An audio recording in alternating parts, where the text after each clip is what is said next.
What you don't know about yourself can and will hurt a future version of you. As long as you're in the dark about how you see the world, what are your beliefs, what are your patterns, you will continue to be a slave to your past. Eventually, you'll end up making the same mistakes over and over again and then fall asleep to the whole pattern. Hi, my name is Jay, and over the last 5.5 years, I've been helping my clients work through a process of inner transformation mastery, helping them overcome their self-limiting patterns, helping them identify the self-limiting patterns that create self-sabotage, that, basically create the most amount of pain in our lives, either directly or indirectly. And in this video, I'm going to share with you why is it that we do things that end up hurting ourselves and, most importantly, I think, the people that we love the most. So there are 9 different patterns. Today, I'm going to cover maybe 2 or 3 of them. But if you want to know what your pattern is and you want to skip right to that, go to the description. There's a link that you can click on that will take you to an assessment. When you do that assessment, you will get a report.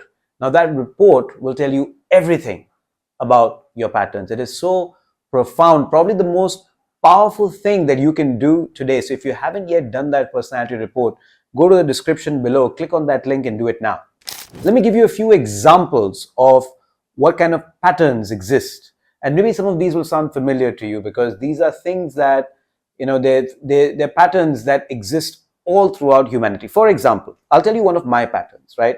Back in the day when I was completely unaware that any of this existed, that patterns existed, and I was just a normal guy doing a corporate job, trying to make my way, trying to make some money, try to do the right thing, try to be a good son, try to be a good boyfriend, or try to be a good friend, try to be a good employee. My effort was to try to be perfect. And I had to be absolutely perfect. In fact, I put so much pressure and burden on myself.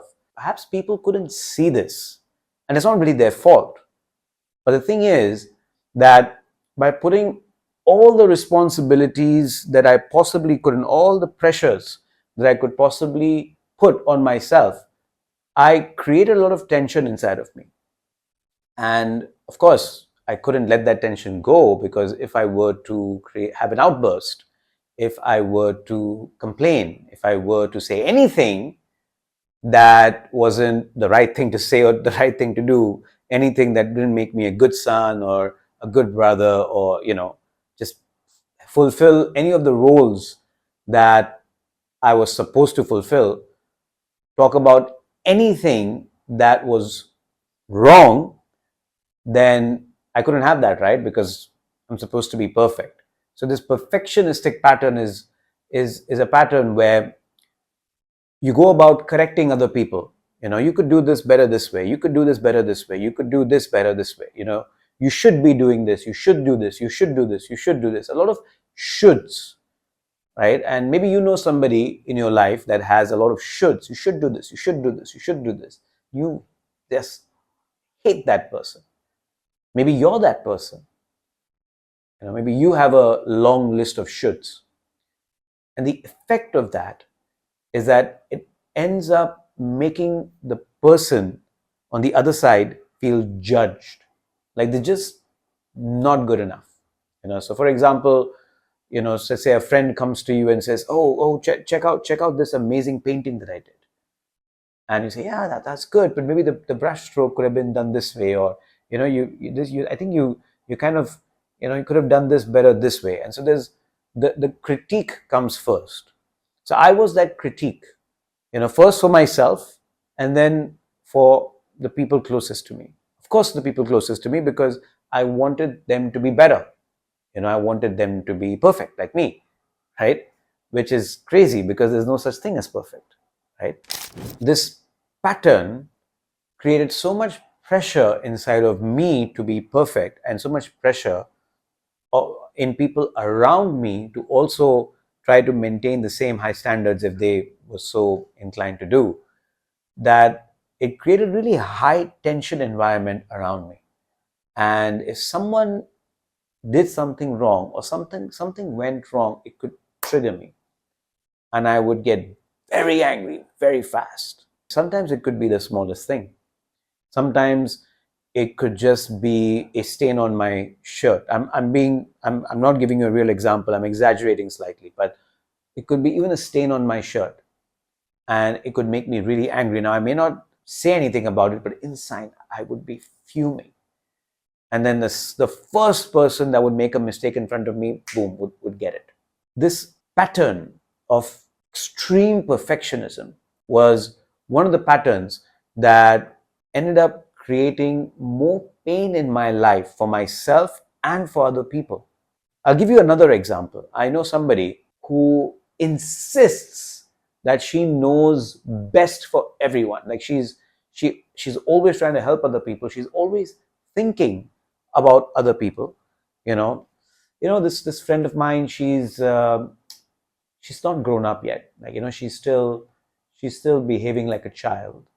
Maybe she should do things like this. Maybe she should do things like this. I don't know. And so she's constantly thinking about what her friends could be doing. She's constantly thinking about what her parents could be doing. She can't help but go out and help them even when they don't want any help. I mean, she'll definitely be there when they want help, and she'll jump at the chance, and she'll do anything, harm herself, metaphorically speaking, in order to give them like life force. She'll do it. If she had the choice to harm herself and give her life force to them, she would do it, right? But not only that, even when they don't want any help, she'll come in and say, you know what, I think you should do it this way. I think this is the way to do it. So that's another pattern, which is one of the 9 patterns, which is the pattern of somebody who's a giver, somebody who's a helper. One final pattern I'll tell you about is somebody who's a high achiever. And you must have seen this as well. Somebody who's a workaholic, somebody who's always focused on their career, making money, moving ahead in life, and as a consequence ends up giving little to no attention, time, or space to their relationships. Their parents probably think this person doesn't even care about how I'm doing. The boyfriend or the girlfriend or the husband or the wife probably is sure that this person is cheating on them, because there's absolutely no emotional intimacy, because all the energy is going towards achievement. So these people are very, very, very, very dedicated, very hardworking, dedicated to their image, and might even say things like to their partner, to their boyfriend or girlfriend, hey, you better dress like this, or hey, you better, like, you can't wear that where we're going, because that doesn't make me look good, make the other person feel like crap. So it's not that they don't care about their partner, it's just that the pattern is that they care so much about their image that they might end up saying or doing something, well meaning as they are, that might make their partner feel low. In all of these examples, you can see that the intention is very good. In the perfectionist's case, the intention is to be perfect. In the helper's case, the intention is to help. In the achiever's case, the intention is to have an image of success, of achievement, because they believe that that image will ensure love for them, will ensure admiration, will ensure their safety. So the intention is good all across the board. It's just how we meet our intentions creates a very big difference. Because if we have patterns that are meeting these intentions in a way that end up harming us, in a way that end up harming other people around us, then that's where the problem lies. Now, when you talk about triggers, now it's very clear, right? Like somebody who's perfect, anything that creates criticism, either external criticism or internal criticism, their own inner voice saying, you could be better, you could look better, you could do better. Like any form of criticism is a trigger. For a helper, any form of either their help not being wanted or them feeling like the other person can't read their minds and figure out when they need help could be a trigger. Anything for the achiever where their image is threatened could be a trigger. Now you've got things that will trigger you. Any event that is interpreted as a threat becomes a trigger. And now people are walking on eggshells around you, like they're walking on eggshells. Question you have to ask yourself is, do you want people to walk on eggshells around you? Do you think that's how you can build strong relationships in the future? Is that really what you want? Maybe you might want certain people to do that, but do you want the people closest to you to do that? Do you want the people closest to you to be afraid that, hey, I shouldn't do anything wrong because if this person gets triggered, this guy will eat me alive. This woman is going to skin me alive if I do anything that triggers them. At the end of the day, do you want to be the toxicity in somebody else's life? The truth is that you're always going to end up being that in some form or the other unless you recognize your own patterns, you recognize what triggers you, or you recognize the intention behind that pattern, and you find a healthier way of meeting that intention. So how do you do that? Well, there's a link I mentioned before in the description. Go take that test. There are about 6 other patterns, 6 different, there are 9 total personality types. I described 3 to you today. There are about 6 others. And I want you to go take that test.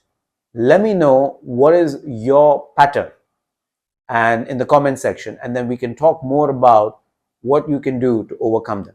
Where things get really interesting is when your pattern ends up being a trigger for someone else. So maybe you walk away from conflict thinking that you're keeping the peace, but the other person sees it as abandonment. You might shut them out thinking you're de-escalating the situation, but to them, it might look like punishment. You might say being calm is a good thing in the situation, but maybe you're just being disconnected. Before you go, one important question that you want to ask yourself is, are your loved ones feeling safe around your emotions? Or do they have to manage your mood first before they can speak their own truth? What is the answer to that question? And what do you want the answer to be? This is something for you to think about. Put your thoughts in the comments below, and I'll see you next time.